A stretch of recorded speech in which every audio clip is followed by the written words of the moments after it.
Hello and welcome to Byju's IAS. Let's get started and look into our daily quiz. Since it's a Sunday, we would have the static part of our discussion. Let's get started and look into our first question. Consider the following statements. Members of the Constituent Assembly were chosen by indirect election by the members of provincial legislative assemblies. The scheme was recommended by the Cabinet Mission. National anthem was sung at the Bombay session of the Congress. Which of the above statements are incorrect? Take a pause, answer, and then look into the explanation. The answer to this is 3 only. Why?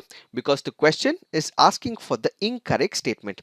The third statement is incorrect. That is because the national anthem was first sung not at the Bombay session, but instead it was at Calcutta session. Now, when we look into the explanation bit, on December 27, 1911, the national anthem was first sung at the Calcutta session of the Congress. Janaganamana was adopted as the country's national anthem by the Constituent Assembly of India on January 24, 1950, which happened to be the last day of its last session. Now let's look into the second question. With reference to Special Officer for Linguistic Minorities, which of the following statements is or correct? Originally, the Constitution of India did not make any provision with respect to the Special Officer for Linguistic Minorities. The Constitution does not specify the qualifications, tenure, salaries and allowances, service conditions and procedure for removal. At the central level, the Commissioner falls under the Ministry of Home Affairs. Which of the statements are correct? Take a pause, answer, look into the explanation. The answer to this is 1 and 2 only. Why? At the central level, the Commissioner falls not under the Ministry of Home Affairs, but instead it is under the Ministry of Minority Affairs. Now let's look into the next question. Which of the following statements is or correct? Without equality, liberty would produce the supremacy of the few over many. Equality without liberty would kill individual initiative. Which of the statements are correct? The answer to this is both. These two statements were made by Dr. B.R. Ambedkar ji. According to Dr. B.R. Ambedkar ji, he says that there are three very important fundamentals when it comes to the constitutional values. We have equality, we have fraternity and liberty. These three value systems should not be seen in silos or in compartments. They should be seen as a comprehensive whole. They should be seen as a single union, which is where these fundamentals can be enunciated in the society. What does this statement say? Without equality, liberty would produce the supremacy of the few over the many, which means to say when there is no equality in the system, when there is liberty which is awarded, it is only few people who would be able to take the advantage of the system. This is like saying the rich will become the richer, the poor will become the poorer when there is no equality in the system.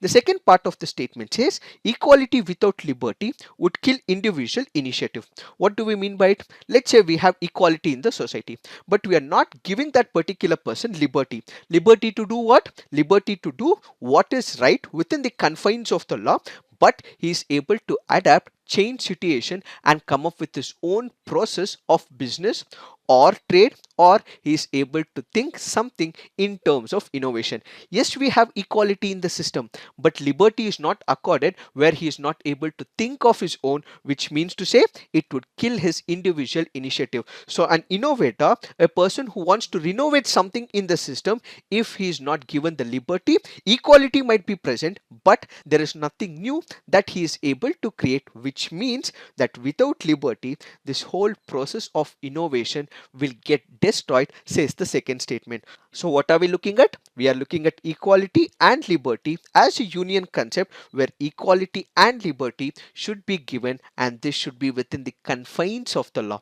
If there is one, if there isn't the other one, it leads to imbalance, says Dr. B.R. Ambedkar ji. And as a result, both the statements given here are correct according to this particular question. Now let's look into the fourth question. With reference to removal of judges, which of the following statements is or correct? The procedure for removal of judges is elaborated in the Constitution. The Lok Sabha Speaker or Rajya Sabha Chairperson is granted discretionary power to admit or reject a notice after consulting legal experts. Which of the statements are correct? The answer to this is 2 only. Why? When we look into the first statement, it says the procedure for removal of judges is elaborated in the constitution. It is not elaborated in the constitution, but instead it is elaborated in the Judges Enquiry Act of 1968. What does the constitution say? The constitution, according to article 124 of 4, says a judge of the Supreme Court shall not be removed from his office except by an order of the president passed after an address by each house of the parliament supported by a majority of total membership of that house and by a majority of not less than two-thirds of the members of the house present and voting has been presented to the president in the same session for such removal on the ground of misbehavior and incapacity. So it is misbehavior and incapacity that is taken into picture, but rest of the details is given in the Judges Enquiry Act. Let's say for example a motion for the removal may be initiated in the parliament, or let's say for example 100 members in the Lok Sabha will have to sign a notice and give it to the speaker, or let's say for example at least 50 members from the Rajya Sabha may have to sign it and give it to the chairman. All of this is given in the Judges Enquiry Act. So where is the elaboration? It is in the Judges Enquiry Act and not in the constitution. Also remember, whenever such a proposal is made in the parliament, it is represented or given to the speaker in the Lok Sabha or to the chairperson in the Rajya Sabha. It is they who decide it, and only when they accept, this whole proceedings get initiated. So what do? They consult individuals, examine the relevant material related to this particular notice, and it is the discretionary power which has been given to the speaker and the chairman of the Rajya Sabha. Now let's look into the next question. Consider the following statements. The chairperson and members of State Human Rights Commission are appointed and removed by the governor.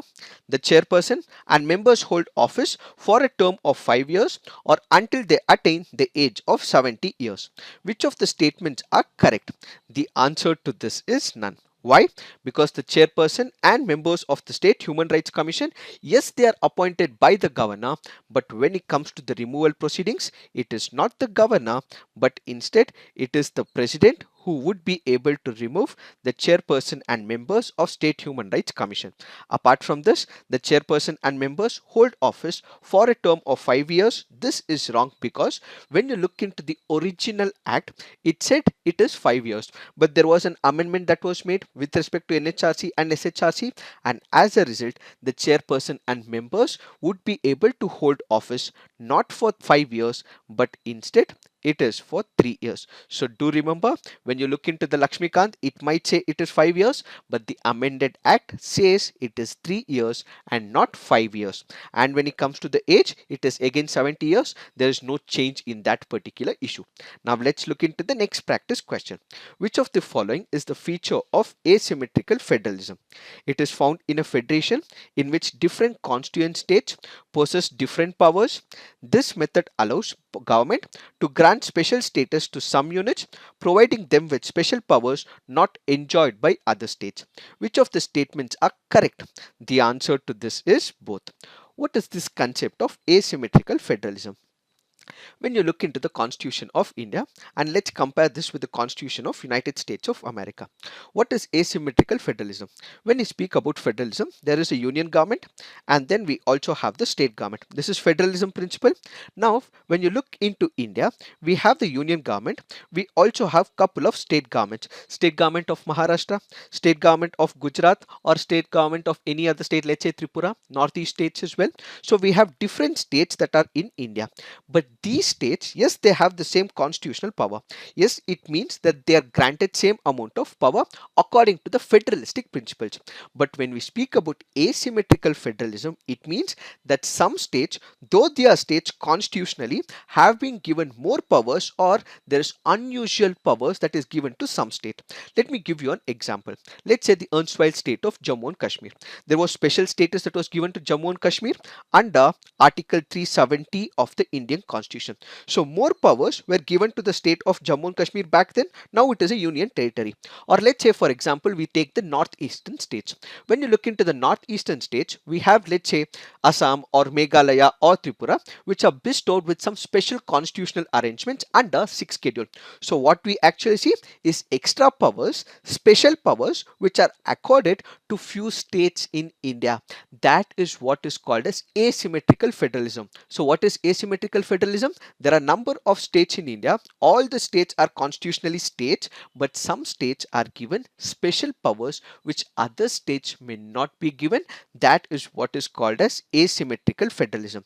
Now when we take the states of United States of America, all the states have been given equal powers. That is what is called as symmetrical federalism. So when we speak about symmetric federalism, every state has same amount of power. The constituent state have equal powers. But when it comes to asymmetrical federalism, it means some states might be given special preferences, more powers in comparison to the other states. That is what is called as asymmetrical federalism. Now let's look into the next practice question. Consider the following statements with respect to fundamental duties. Duties mentioned under Article 51A cannot be enforced by law. They are confined to citizens only and do not extend to foreigners. Which of the above statements are correct? The answer to this is 2 only. Why is the first statement wrong? That is because in case the parliament decides that there is one of the fundamental duties that has to be followed by the people, they could be in a position to come up with a law, and this can also be enforced by law as well. Why is the second option right? That is because these are the fundamental duties which are confined to the Indian citizens only and does not extend to the foreigners. Now let's look into the next practice question. Which of the following cabinet committees is headed by Union Minister of Home Affairs? Cabinet Committee on Security, Cabinet Committee on Political Affairs, Cabinet Committee on Economic Affairs, Cabinet Committee on Nation. The answer to this is Cabinet Committee on Nation. When you look into the Cabinet Committee, whether it is security or political affairs or economic affairs, it is headed by the Prime Minister. But when it comes to the Cabinet Committee on Nation, it is headed by the Home Minister. Do remember this. This can be very important from the factual data perspective. Now let's look into the next practice question. With reference to preventive detention, which of the following statements is or correct? The grounds of detention should be communicated to the detainee. The detainee should be afforded an opportunity to make representation against the detention order. Only Parliament can make laws on preventive detention and not the state legislatures. Which of the statements are correct? The answer to this is 1 and 2 only. What is preventive detention? Basically, the person is not committed an act which is in violation against the law. He is not committed any crime whatsoever, but the executive in this particular position would be able to detain that particular person so that he does not commit an offense. That is why it is called as preventive detention. So what is preventive here? We are preventing that particular person from committing an act against the violation of laws. When it comes to preventive detention, both the parliament and the state legislature would be able to make laws. So it is not only the parliament which should be able to make laws with respect to preventive detention, even the state legislatures would be able to make laws when it comes to preventive detention. Now let's look into the next question. Which of the following statements is or correct? The contingency fund of the union government is at the disposal of the President of India. States can also opt to have their own contingency funds. After the emergency has been dealt with, the fund is reimbursed to its full capacity of rupees 500 crore. This required money comes from the consolidated fund of India. Which of the statements are correct? The answer to this is 1, 2 and 3. All the statements given here are correct. When it comes to the contingency fund, yes, it is at the disposal of the President of India. So in case of an emergency or the exigency, the President can give the powers to the executive so that they withdraw the money from the contingency fund of India. But after it has been withdrawn, they have to seek the permission from the Parliament. They have to take the money from the consolidated fund of India and it has to be reimbursed to the contingency fund. And also remember, just like we have the contingency fund at the central level, we also have the contingency fund which can be opted by the state governments in India. So this is it for today. Thank you for watching. All the best.